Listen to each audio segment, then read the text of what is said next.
Արշակ Սրբազանը ըստ իս եղել է իր կոշտ մահակը իր ձեռքի, որը նաև կապ է ունեցել բոլոր քրեական շրջանակների հետ, ունեցել է կապ նախկին իշխանությունների հետ, նախկին ուժային կառույցների անձանց հետ եւ այլն։ Այսինքն,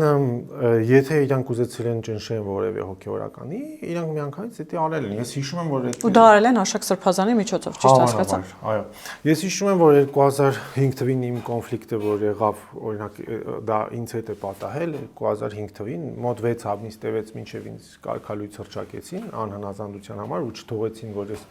չէին ուզում թողեին, որ ես իմ դոկտորականը պաշտպանեմ, մյուս դերի համար սանում։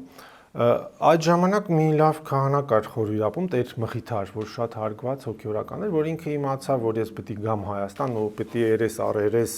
կտրիչի մոտ մտնեմ ու խոսեմ,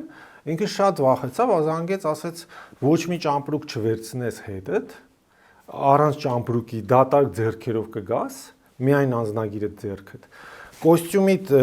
գրպանները, շալվարիդ գրպանները բոլորը կկարես, ասում եմ ինչի համար Տեր այր։ Ասում եմ, բա որտեվ իրանք օթականում բան են գցելու քո ջեբը ու քեզ բռնելու են ու նստացնելու են։